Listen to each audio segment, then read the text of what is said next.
again. I'd like to welcome everyone on behalf of the Center for Latin American Studies here at Berkeley and on behalf of the Berkeley Law School where we are recording this event. It's a real honor to be here in the fourth of a series on inequality that the Center for Latin American Studies has done this semester. This is titled Inequality in the Americas. Let me tell you a little bit about the format and then introduce our speakers. The format will be each speaker will speak for about 15 minutes. Then they will ask each other a question. Then we will open it up to questions from the internet and questions in the audience here. We are asking for written questions. Please keep them short and simple and pass them to your right. The issue of inequality has emerged as one of the central political issues in the United States. It is also a critical issue throughout Latin America and in Colombia. In a way, it's a bit fitting that we're conducting this seminar today in a mock courtroom in the Berkeley Law School. We even have a jury box, but the real jurors aren't simply in this room. They're in Antioquia in Colombia.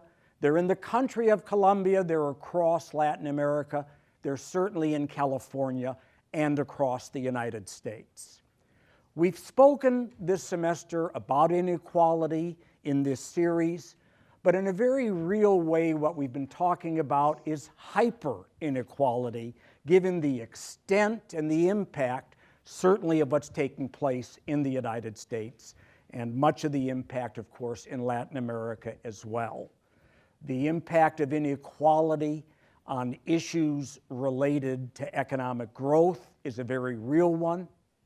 The impact related to mobility is critical. And ultimately, the impact on the ability to have a democratic society is an important part of the mix. So we very much look forward to these presentations and to your questions and the discussion afterwards. Let me begin by introducing Governor Sergio Fajardo, who was elected governor of Antioquia, economically the most important province of Colombia, earlier this year. As a mayor of Medellín from 2003 to 2007, he received international recognition for his innovative and effective policies. He holds a Ph.D. in mathematics from the University of Wisconsin-Madison. Governor Fajardo, welcome. Hello, glad to be with you. And we are here in Berkeley with Professor Emmanuel Saez, who's a professor of economics here at Berkeley and directs the Center for Equitable Growth at UC Berkeley.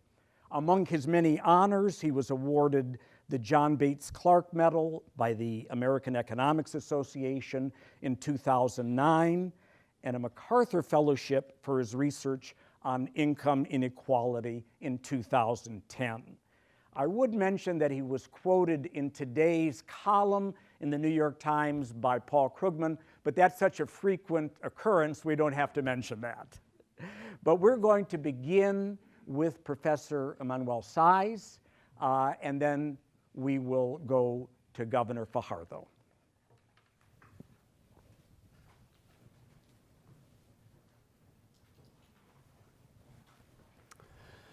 Thank you very much, Professor Scheiken. Thank you very much for the invitation. It's a pleasure to be here tonight for this dialogue on inequality and income concentration across the Americas with Governor Fajardo. So today I want to give you an overview of work we've done as a collective research endeavor with many other scholars, evidence on income concentration. So, as you all know, free market economies generate substantial economic growth, but they also generate substantial inequality. And indeed, the main criticism you can make to capitalist economies is the fact that they create a lot of inequality, and that generate issues. An example would be political instability. Indeed, in Latin America, one of the impediments to growth in many of those countries has been political instability generated really at the root because of the issue of unequal distribution of economic resources. So this raises two important issues for economists. First, measuring and understanding inequality. So I will show you charts today about what we've researched and what we know about inequality and what factors drive inequality. And then in the second part of the talk, I want to discuss the public policy problem. That is, should the government reduce inequality using redistributive policies, and is this effective? What is the evidence?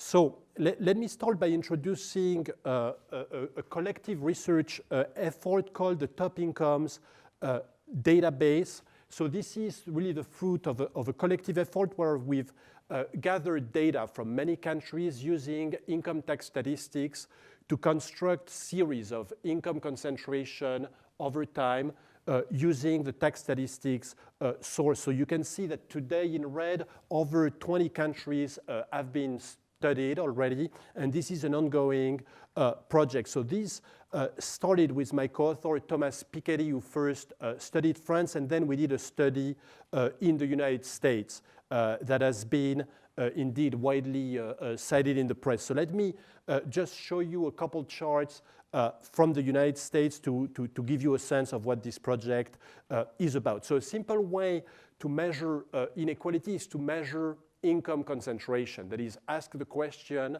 what share of total income do various groups at the top of the distribution get? So here is a chart showing you the share of total income that accrues to the top 10% families in the US since 1917. So for almost 1 century, and everything that I will discuss here will be pre-tax. So what we are interested in here is really inequality as the market creates it before the government does redistribution, through taxation and then transfer programs. So what is striking in this chart is the wide variation over time in income concentration. So you can see that before World War II, the US had a pretty high level of income concentration with the top 10% capturing almost half of total income, then a precipitous drop during World War II, and then for 30 years after World War II, a much lower level of income concentration with the top 10% getting only in the low 30s. But then what is striking in this graph is what has happened in the last 30 years, where you see that there has been a dramatic increase again in income concentration, so that in recent years, the US has a level of pre-tax income concentration that is actually as high as it was at the beginning of the 20th century. The next thing I want to say about the US is that this phenomenon of a large increase in income concentration has been really concentrated at the very top of the distribution. So a simple way to see this is to break down the top 10% into three groups: the top 1% in black, the next 4% in blue, and the next 5% in red. And so you see that of the big increase in income concentration, almost everything has come from the top 1%. And the higher you go in the distribution, so if you take this time the top 0.1%, the increase has been astonishing. From 3%, they now capture something like 10% of total income. So even though they are a minuscule group at the very top of the distribution, they matter a lot for the aggregate distribution of income. So the reason why those numbers matter is they actually change the view you might have about the growth overall, the way you view the economic performance of the United States. That is, if I take a simple example here, for the recent period from 93 to 2010, average real income growth per family has been 14% in real terms, so at a relatively low level of growth. But if I exclude the top 1%, that is the growth for the bottom 99% falls to 6.4% total over that 17-year period. This is cash, market income, pre-tax. So you can see that another way to read those numbers is that the top 1% has really captured about half of economic growth. So let me give you some international perspective. That is, what do we see for other countries? So if I start in this chart with the English-speaking countries, that is adding the United Kingdom and Canada to the US chart, you can see that actually all three English-speaking countries have followed more or less the same pattern. This is the top 1% share in the United States, the United Kingdom, and Canada. It's a U-shape for all three countries. Granted, the increase in income concentration in Canada and the UK has not been as large as in the United States, but still, it's striking how parallel those curves look. So you might ask, then maybe it's something universal that we see in all countries. Actually, this is not the case. That is, now if I switch to continental Europe and Japan, what is striking is that those countries do have a very high level of income concentration. It's the same scale as before. In the first part of the 20th century, they do experience a big drop in income concentration, related to their history. But then what is striking is that in the recent period, they do not experience nearly as large an increase in income concentration. So this evidence is very important to show you that it cannot be something like technology, that is something that all countries experience, that determine really the level of inequality, because all those countries have had more or less the same technological progress. It must be technology, if technology plays a role, coupled with how institutions and government policies interact with the economic system. So as we are in this dialogue with the Americas, let me show you a little bit of evidence now about some developing countries, including actually Colombia, for which a study was recently done. So if you look at the recent period here, I've put in black the United States, Colombia is in green, and then I've put Argentina in red and South Africa in blue. The overall lesson is that developing countries have very high levels of income concentration. That you can see it in this graph. Indeed, Colombia beats the United States, but what is striking here is that the United States is actually within that group. It doesn't have a notably lower level of income concentration than those developing countries. Another thing I should say is that, of course, for developing countries, it's hard to measure precisely the level of income concentration because the source, the tax statistics, are not as reliable due to tax evasion, tax avoidance, etc. So the fact that Colombia still appears to have a higher level of income concentration than the US means that indeed there, the concentration of income must be extremely high. And it's interesting also to see for a country like Argentina is that the level of income concentration does fluctuate a lot with the political development actually in those countries. So now, briefly, I want to say, a few things about public policy. So if it's not technology that determines, fully the level of income concentration, what about policy? And the most obvious one, or the one we've studied, are taxation, that is progressive taxation. So here, I want to discuss how taxation and progressive taxation affects the distribution of pre-tax market income. That is, what I'm interested in here is not just the fact that naturally, if the rich pay more, they have less disposable income. I want to understand how taxation shapes the distribution of market income even before taxes. So that's why in this chart, I've put the top 1% income share for the US that you've seen before. And then I've added in red a measure of the progressivity of the tax system, which is the top marginal tax rate from a scale to 0 from 100. So as you know, if you followed the debate, on the fiscal cliff and how the rich should be taxed, that now the tax rate is 35%, and there is a big debate for whether we should bring it back up to 39.6%, the way it was during the Clinton administration. But what I want to show you in this graph is how small that difference that we are fighting about is relative to the historical enormous variation that the US has experienced. So you see, before 1980, the top tax rate was over 70%, for a period of 40 years. But more important, when you see that graph, those two charts put together, you can see that there is obviously a negative relationship between the two. That is, when top tax rates are very high, even the pre-tax level of income concentration is fairly low.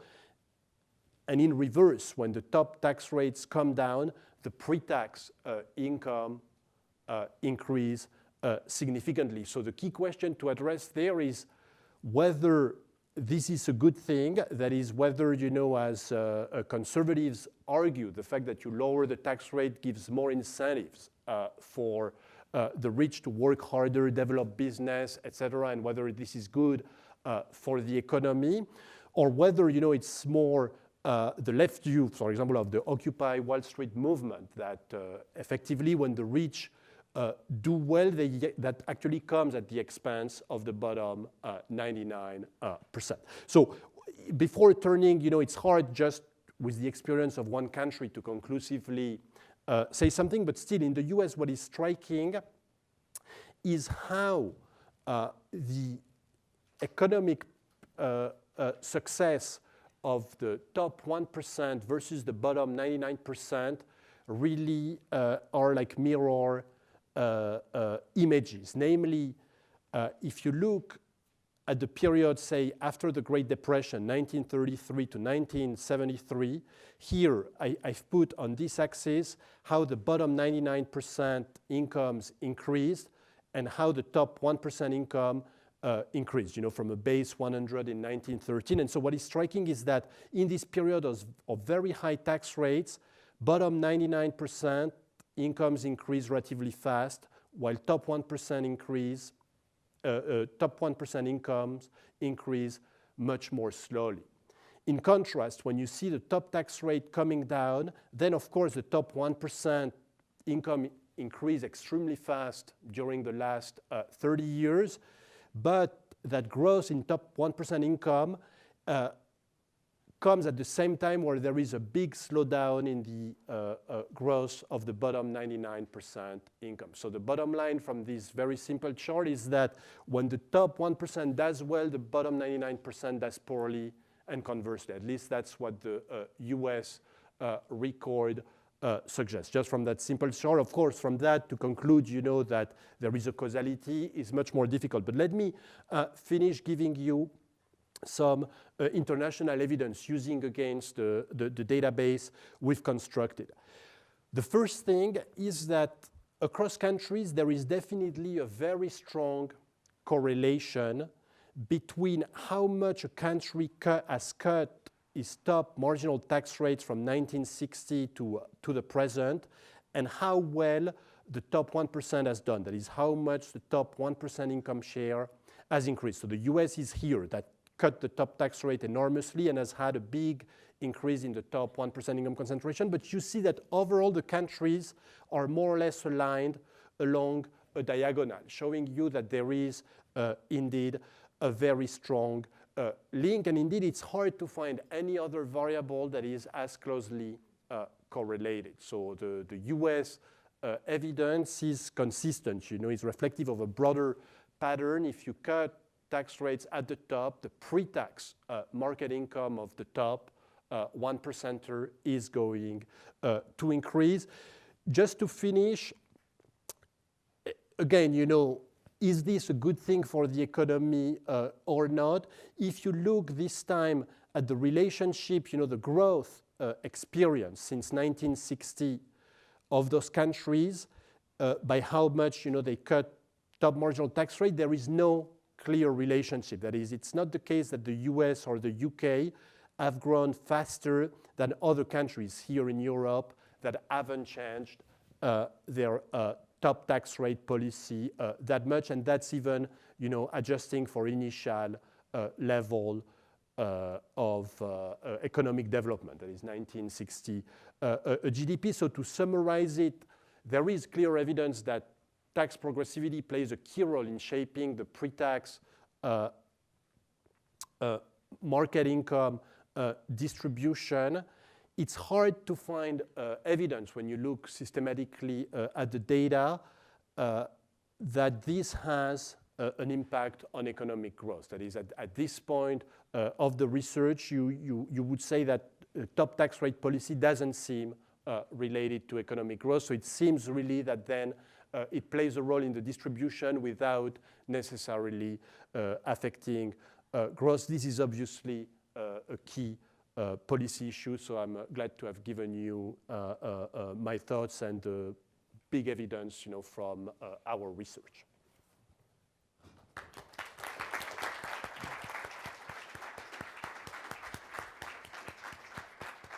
Thank you, Professor Saez, for a fascinating presentation. I should mention that we are video casting this live around the world, and it will also be on the website for the Center for Latin American Studies this Wednesday at noon. Now it's my pleasure to introduce Governor Fajardo. Can you hear me well there? Yes, yes. Okay, so just a second. I'm going to put up my presentation here. And, wait. So now I'm going to talk about inequality from a governor's point of view. My name is Sergio Fajardo. I'm the governor of Antioquia in Colombia. Let me, to begin with, locate you geographically where we are. So if I manage to move this, there we go. You may recall, but if you don't, that this is a good opportunity to learn about it. Colombia is at the top of South America, right at the intersection with Central America, with Panama, which used to be ours, but I'm not going to talk about that today. So we are located at a very special geographical position in South America, and Antioquia is right at that intersection with Central America. You see, that's the map of my state. As Harry said, Antioquia is, I would say, the most important state in Colombia. We have 125 municipalities, and Antioquia is the crowdest department, that's what we say, state in Colombia. That's the map of Antioquia. It's very difficult to explain it from there, from the picture, but we have 9 regions, very unequally distributed with regard to all sorts of that you can think of distribution.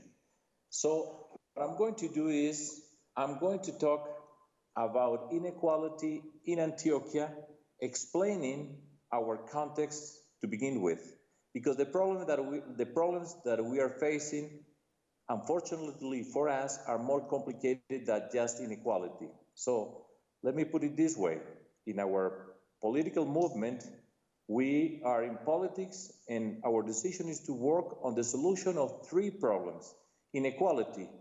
We have inequality among people and between regions within our state.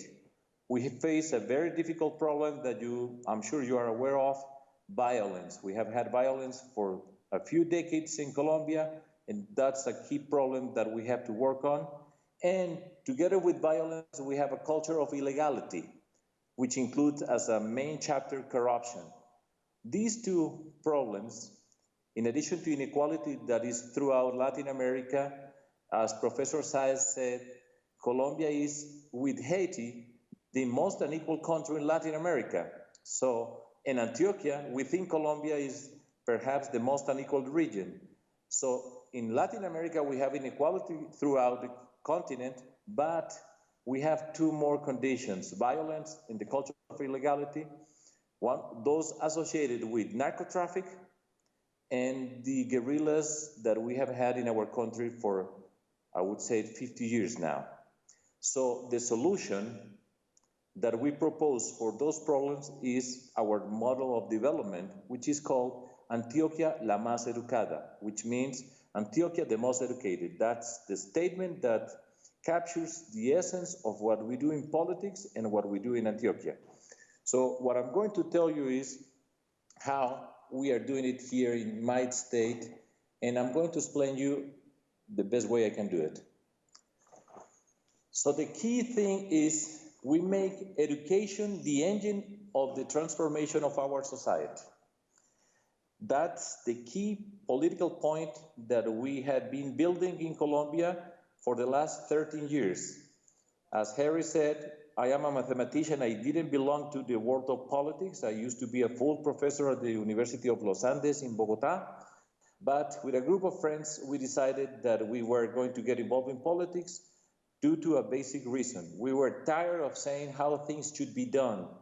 And it took us a while, but we finally came up understanding and accepting that politicians are the ones that make the most important decisions in society. So we decided to get into politics, looking for power in order to transform our society, making education the engine of such transformation. This project began when I was elected mayor of Medellín in the year 2003. The problems that we were working on were exactly the same. The answer was Medellín, the most educated. And I'll have to explain, let me take a couple of minutes to explain how to make education the engine of the transformation of a society. We face a few problems. One, which is, as I write it down, a trivial statement. Everywhere, all politicians will repeat, education is the most important issue for a society. Education is the key for the transformation of all societies. But that's very easy to say in the middle of a campaign, but it's very difficult to see taken into practice in a democratic society. So that trivial statement, you get applauses for it, but when you get to power, you get into trouble, because the second statement that I have there says, which I claim is a false, between quotation mark statement, education is a long-term project. But in Colombia, we don't know, and we know nothing about long-term projects, so it doesn't exist. So once you get into power, education is said that is crucial to the development of the country, but we have never bet on education as a key issue for our society. For us, education in the 21st century is education in the traditional sense. You have to put together science plus technology plus innovation plus entrepreneurship and plus culture. So let me summarize what I have said. We live in the most unequal country together with Haiti in Latin America, in the Americas. We are facing three problems: inequality, violence, and the culture of illegality. When I say we, is the political party that I belong to, a civic movement that we created in Medellín 13 years ago, has the objective to make education the key for transforming the society. And what does this have to do with inequality? I have not a doubt that whichever path you take in order to work on inequality, at least in Colombia, it has to go through education. The door of opportunities, the first step has to be education understood in the sense that I mentioned there. So let me present a graphic that will show you how we do things here. I don't know how you can read it there, but let me say, begin on the left-hand side.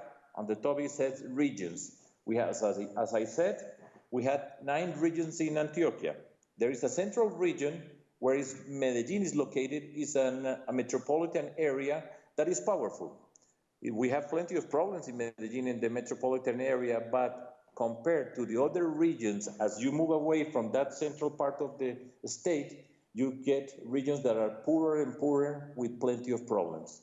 So the way we work on, and this is a very simple way of explaining it, for each region of our state, we look at the potential that that region has.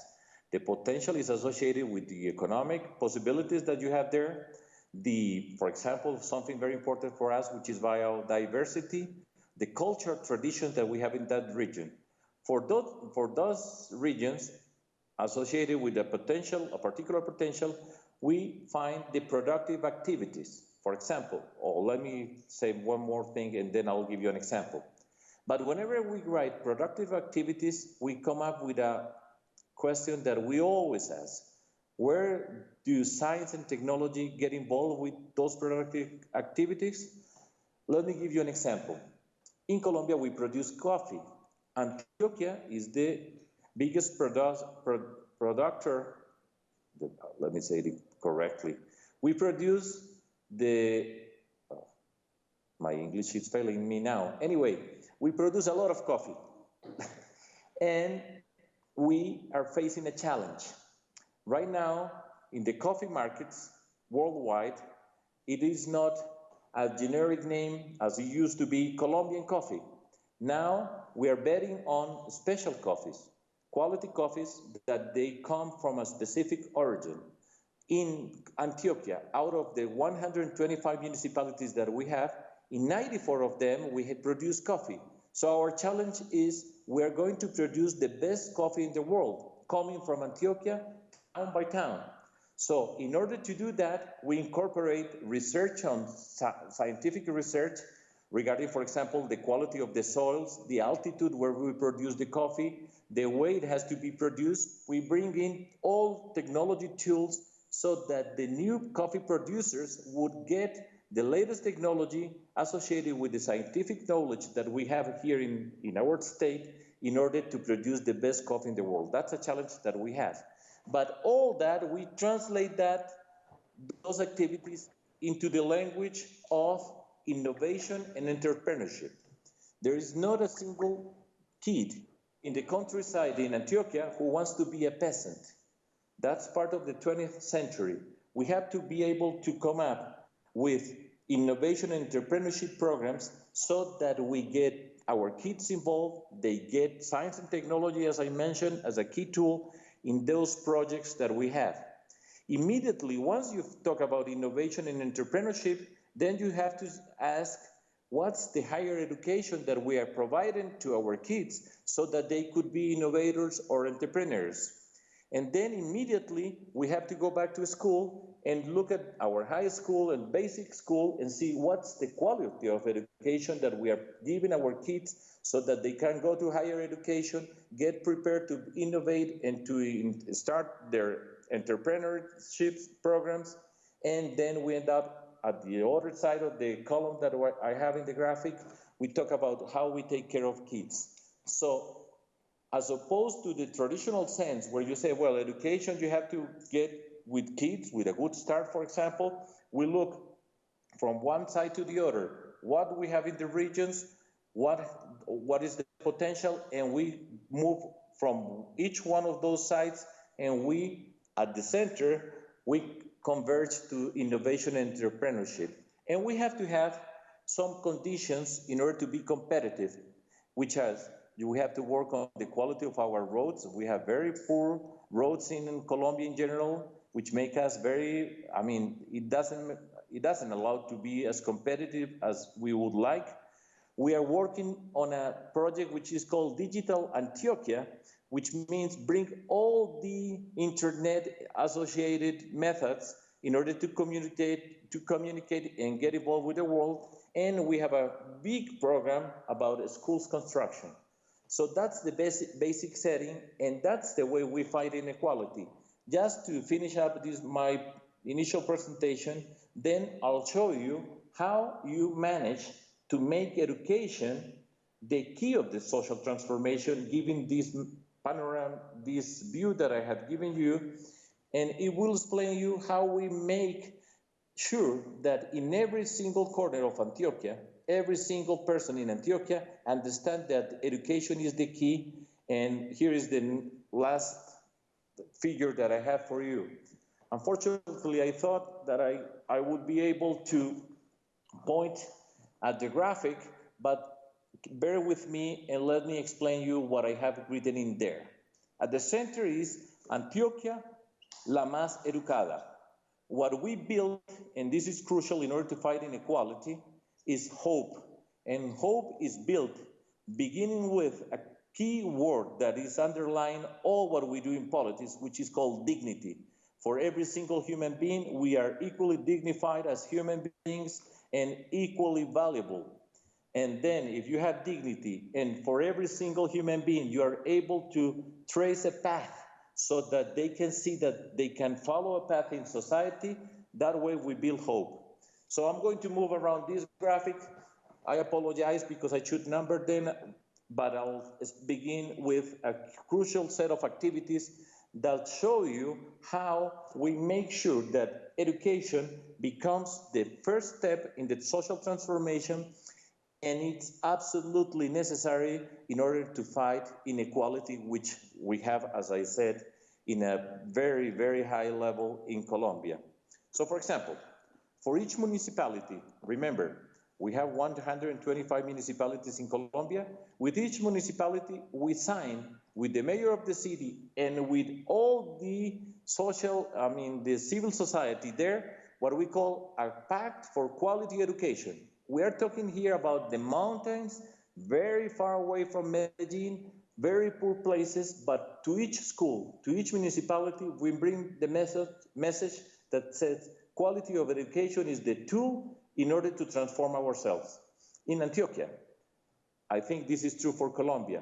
If we move within a legal path and we bet on the talent that we have, which we have plenty of talent, then we can get as far as we want. So every municipality in Antioquia has a quality pact for education. Each school in Antioquia, the poorest one, has today a quality pact, which means we have a baseline. We say where we are, what are the difficulties that we have in our programs, where are the problems that we are facing within each school, and then we write it down and then have a path that we're going to follow step by step. Next month, what is going to be better than we had what we had before, and so on. So for example, we have created the Mathematics Network of Antioquia. We get together all the teachers of mathematics in Antioquia. Our mathematics are not good in Antioquia, but by means of the web and all the means that we have been developing through digital means, then we get all of them together. So kids get to the web, teachers get to the web, we produce material with the best people around mathematics here, and then we are improving the quality of mathematics in Antioquia.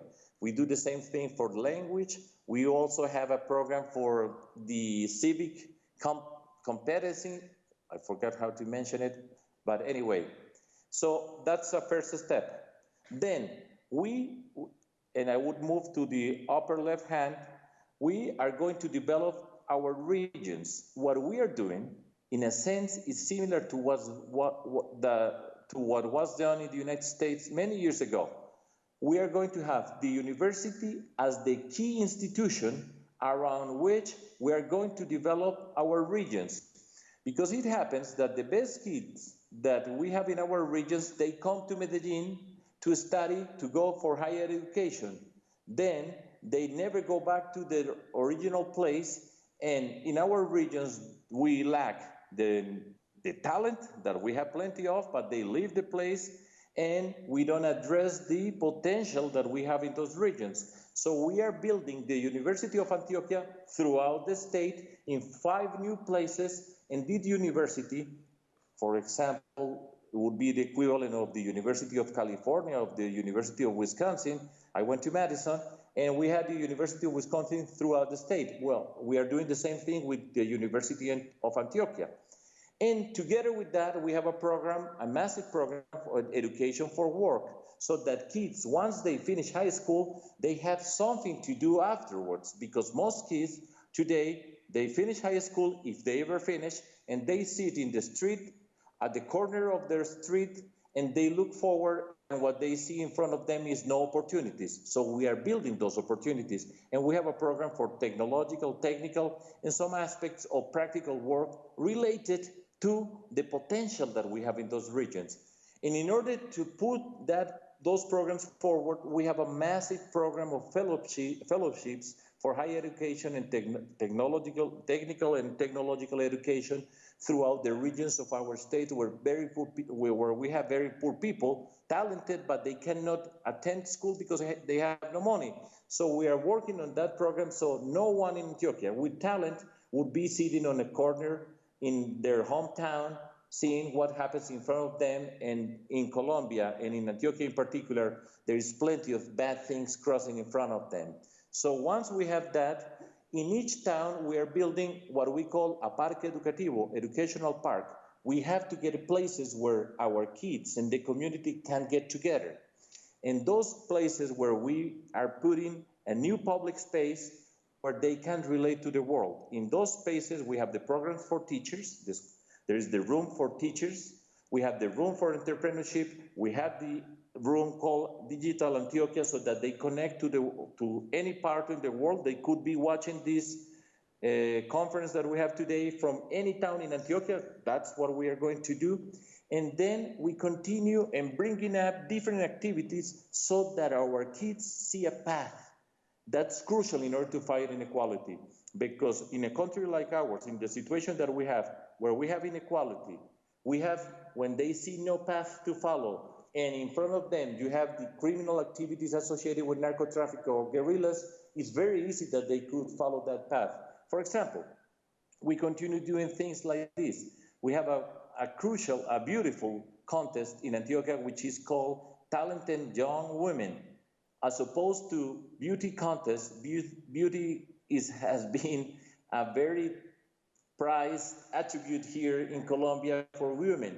And we are betting on the development of women as part of the development of our society. So for every activity that we have, we come up with an activity that shows where talent goes. For example, as I said, talented young women coming from all over of Antioquia, and you will be very surprised, very excited, very happy to see the talent that our women have, but we have to bring them up so that society will see them.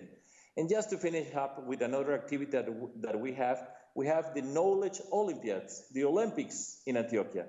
Kids that never thought that they could ever go on studying, that they never thought that there could be an opportunity for them in life.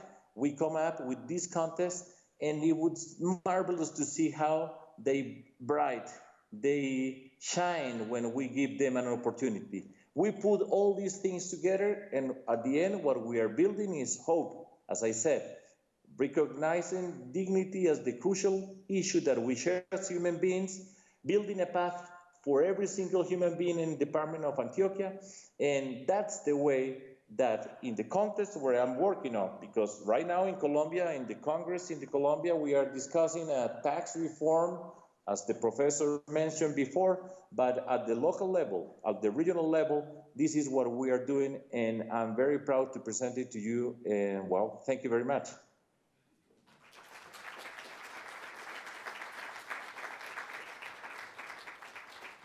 Thank you, Governor Fajardo, for a fascinating presentation as well. Now, do you have a question that you'd like to ask Professor Saez? Yeah, I was thinking about something that is usually repeated. If you don't tax the rich, they have the incentive to create more jobs. I want to ask the professor if he knows in any developing country, a country where that statement is true.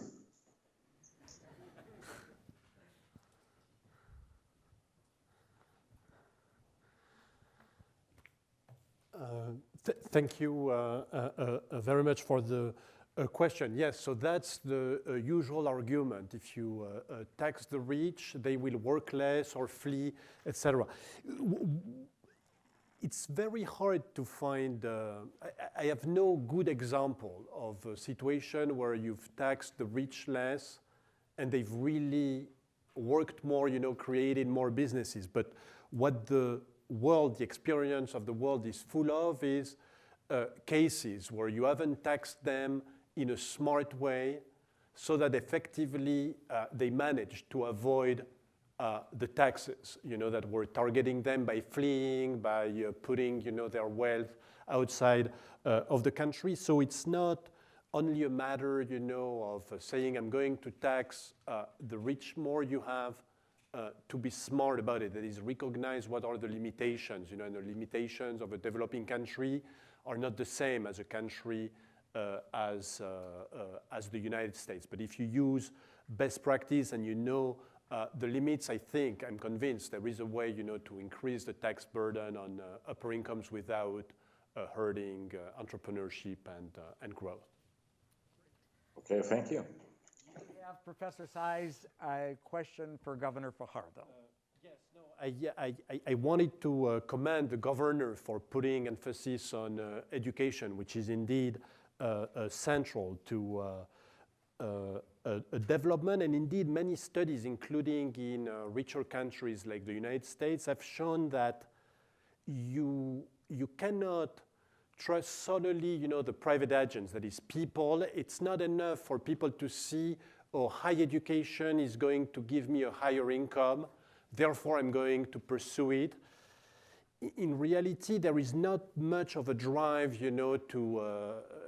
without a massive government intervention. That is, in all the countries, that they developed, and they've improved their education, it has always been coming from the government, making education more affordable, advertising it heavily. So I am totally in line with you, that it is indeed the role of the government to make education better. And as we are having, here in the state of California, this debate, California was really one of the best states in the country for higher education in the post-war period, developing, the University of California.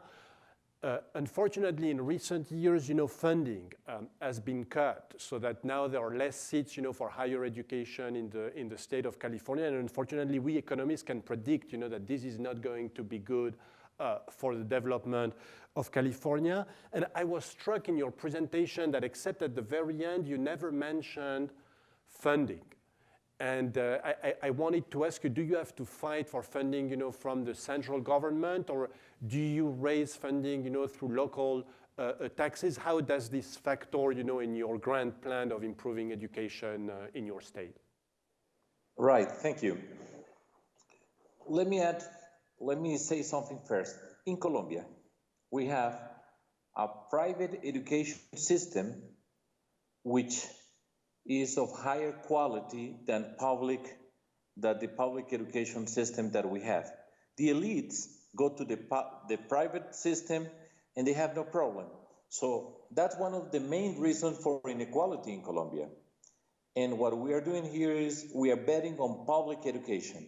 And our challenge is that a kid, regardless of the social conditions, they receive as high quality education as a kid going to a private school would receive.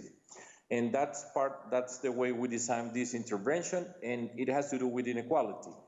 Now, the Colombian government hasn't had actually for decades education as a top issue, as a key issue for our country. In Antioquia, we have some resources. And what we are doing is we are putting our own resources from Antioquia, we are investing and that's what politics is all about. That's what we came into power. All those resources that we have for investing in our state, we are using them mostly for education. So what I said there are some resources from the central government, but what I'm saying there, we are the only ones who are doing it in Colombia. And whatever peso that we have, we mostly bring it to this program that I have mentioned. So Antioquia has some richness compared to other states in Colombia. And if you add to that we don't steal a single peso, money you can use money in a much more effective way. But that's our money, it's our program, it's our dream, and it's our politics. Well, there's a lot. Thank you for these introductory questions. Manuel, please stay up here. We have quite a few questions from the audience here in Berkeley, and we have quite a number of questions that we received over the internet. I'm going to start with the question over the internet, but before that, one very brief comment. One of the things that's so fascinating about this series is we are looking at two different countries, two different regions, two different levels of development, and a theme that is critical to both, and providing perspectives from each of the regions to address some of these core issues. So the question from the internet I'm going to start with is from Detroit, Michigan, and it's from Bob King, the president of the United Auto Workers Union in the United States. The UAW represents, of course, auto workers, but it also represents 12,000 graduate students who teach at the University of California. His question to both of you is, how important are strong unions and a strong labor movement to ending poverty and inequality? So, Manuel, why don't we start with you, and then we'll go to Governor Fajardo. Okay, I mean, that's a very big question. What is certainly true, you know, if you look at the evidence, is that the rise of inequality and the stagnation of middle-income jobs has come at the same time as the demise of the unions. That is, as the unions were losing power. Indeed, it is also the case that middle-income workers were not seeing nearly as large income gains. So for me, I'm convinced that unions play definitely a role, you know, in the distribution of a production. That is, even though, you know, we have beautiful models in economics that tell you, you know, how surplus is distributed between, you know, labor and capital. In the real world, there are enough friction that in the end, you know, to the distribution of the share of the pie is not going to be given to you, you know, by a pure market mechanism, and unions play a role in this. Governor Fajardo. In Colombia, very few workers belong to unions. And I agree with Professor Saez that we need the strong unions, but we need a special leadership from unions to understand the transition that we are going through in this world right now. And there are some of them who have not understood the change that has happened in society, and that affects negatively unions. I believe that we need unions, we need more workers affiliated to unions, but we have to understand the nature of economic development these days. Unions have been and should be crucial fighting for decent jobs so that people get paid well for what they do decently, and we need those leaders who understand this, and I'm understanding that we are moving into a service society in many aspects, that the type of contracts that we have these days are different, but regardless of that, we always have to keep in mind that we have to have decent jobs and we have to take care of people, but that requires a new leadership and many answers that perhaps economists, as the professor, can provide us new models for that type of reality that we are facing. This question was addressed to Sergio Fajardo, but I'm going to ask you both because I think the question really applies in the United States as well as Colombia. And why don't we start with Professor Saez? How does inequality affect political competition in the United States? What are the political dimensions of this rise in inequality? So as we've seen in the recent election, there is a lot of campaigning going on, and that is very expensive. So indeed, you need funds, and obviously, if there is more income concentration, the top, of the distribution can have more influence because it has more money to spend on elections. So perhaps, this year we've seen, that perhaps money is not everything. Definitely not. That is, you can have a lot of money coming from the top and still lose an election. But generally, yes, more resources, at the top means that they will have more influence on the political process. I think in Colombia, at least, due to the inequalities and the poverty that we have, people who get into politics to work for their own interest then become what we call clientelists, which is paying for votes. In the United States, they have these huge amounts of money on TV commercials attacking each other. And in Colombia, we have huge amounts of money buying votes for poor people. And that's the entrance door to corruption, which I think we have. And that's one of the reasons people in Colombia don't trust politicians, because they pay for their votes, they say, or they assume many times, I already paid you, and then once they get into power, many, not all of course, and from the different parties, but they work for their own pocket.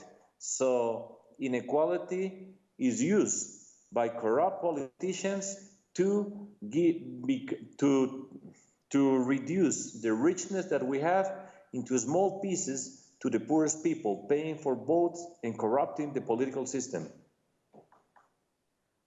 Here's another question for both, and we'll start with Professor Saez. Do you think there is an optimal way to reduce inequality without altering incentives for upward mobility?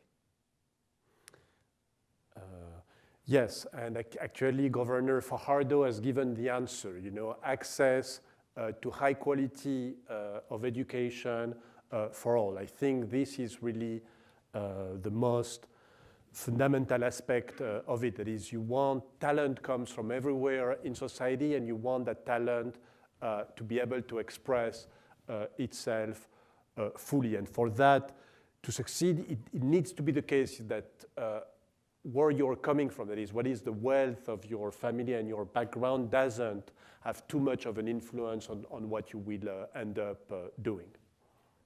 Governor Fajardo. Well, I agree with Professor Saez, and let me add something. In the United States, you have a really big middle class, even though the problems that you are going through these days. We have a very small middle class, and we have to increase the middle class in Colombia. And the only way to do that is to begin with education, and high quality education, regardless of the social condition of people. That's the only path to move forward, upwards. Now, one of the problems that we face, which is very complex, which is associated, for example, with narco traffic, and the way narco-traffic offered a shortcut to people so they don't have to go through the work of education in order to have a possibility of becoming, for example, a middle class. And that's a big challenge that we have, because we are facing illegality that offers a quick reward, and we are working through education that takes an effort, takes a particular way of understanding development, but that challenge is the one that we are facing in Antioquia. Sometimes we are in trouble and we have difficulties, but that's the way to go. Another question to both, starting with Professor Saez. To what extent can states alleviate income inequality? Or is this something that ultimately has to primarily be done on a national level? I mean, on the tax side and tax progressivity, I think that really has to be done at the federal level. That is, I mean, a state like California can have an income tax that is somewhat more progressive. Indeed, there was a referendum to vote, for higher taxes on the very rich, precisely to fund actually education and higher education, and that proposition passed a couple weeks ago. But at the state level, it's hard to do tax progressivity because there is so much mobility within a country. So there is a limit on how much California could tax upper income before seeing real detrimental mobility effects.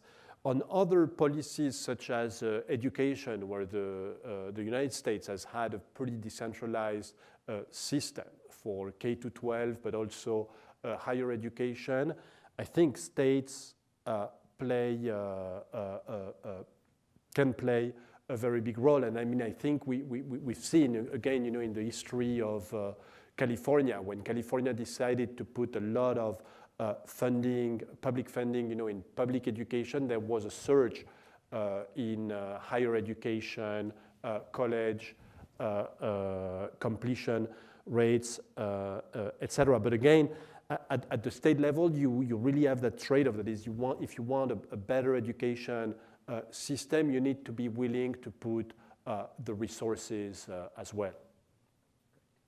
Governor Fajardo. In Colombia, the tax policies belong to the central government.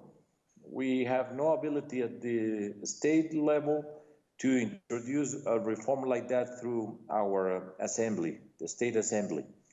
Now, we have some resources, and as we explained here previously, we are betting on education, and we are putting a lot of money into human talent and the way we can develop and change our society through education, plus science, technology, and all these issues that I mentioned. Now, we have plenty of needs, and we have to balance, because if I go to a municipality in Colombia, in Antioquia, say we have a town with 10,000 inhabitants. If I go there, the mayor, the first thing that he will tell me is, please build the roads. They won't say anything, but please build the roads. We want to have good roads. So in order to be good leaders, we have to manage to understand some of the basic needs, very basic needs that we have to address. And at the same time, we have to bet on people's talent, because the society transforms if you manage to touch people and make sure that they feel that they are respected and they can be the key issue, the key force in the transformation. Touching people, making sure that they realize that they have the talent, they have the power to be dignified as a human being is crucial. So we have to be able to handle attending basic needs, but that won't change society, because we can spend all the money that we want, and we have to spend a lot of money on those basic needs, but the transformation is when you bet on human beings and they feel dignified in spite of the social conditions where they were born or where they are growing. We have time for one more question, and then I'd like to ask you both to give very brief concluding remarks. It doesn't have to be a summary, just one idea that you'd like to raise before we conclude. And the final question is from the internet. It comes from Santiago, Chile, from Kirsten Sandbrook, who is a professor at the University of Chile. She would like, and we'll start with Professor Saez on this, to an explanation of why a country such as Chile, which has been considered a successful model of development by most of the world for a long time now, why should Chile care about inequality? Neoliberal economists here for the last 20 years have kept the issue on the back burner. So.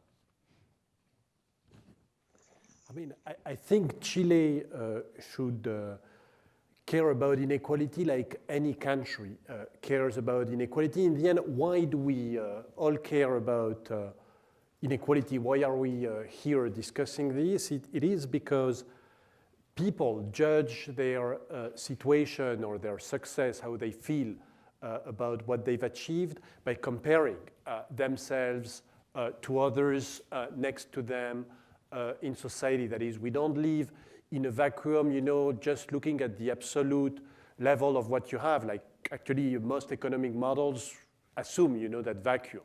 In reality, people care about how they do relative to others in society. So that means that in all societies, inequality will be an important issue, and that can become actually an explosive issue if inequality becomes too high. So that's why, again, even if a country growing quickly like Chile, but there are other examples, think about China or India, cannot ignore the issue of inequality. And actually, Chile is also a good example because it is the political turmoil they went through, with the dictatorship of Pinochet, etc. It was at the core, because of issues, because people had such strong feelings about issues of distribution. Governor Fajardo. Well, I think he explained it very well. Usually, society in principle, we are moving forward.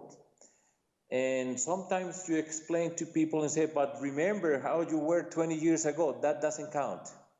That excuse doesn't work. People, at least many in our societies, want to live better and happier. And society is transforming every year, and we have to take into account because we have higher aspirations, and there is a long way in order to have a fairer society. And that, I think, and I'm sure that that's part of the human spirit, always thinking that we can do better than what we are doing right now. And I'm glad that's the way it is. Now we're going to have very brief, is there an idea, Governor Fajardo, you'd like to leave us with? Well, that is a pleasure to be with you. I never thought I would be doing such a thing that as we are doing today. Thank you, Harry, Beatriz, Professor Saez, and all the people who are watching us and listening to us. This is marvelous. I think this world is exciting, even though we are going through difficult times and we have difficult problems ahead of us and in front of us in order to solve. This makes me happy, and I'm sure many interesting things are going to come out of this possibility of getting in touch the way we are doing it today. And I claim that from Latin America, you are going to be seeing in the years to come the most exciting ideas and the most exciting societies. So I'm proud as a Latin America, and little by little is our time to write history. And before we go,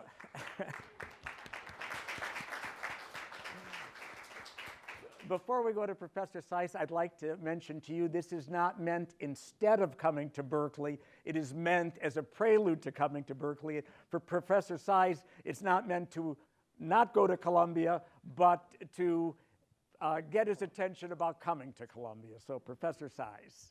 Yes, thank you very much all for coming tonight. It was also a little bit of a strange experience for myself, but I was delighted to be able to have this dialogue with the audience and with an actual practitioner who was actually to make decisions and choose, and give, choose priorities and do things for the economic development of his state.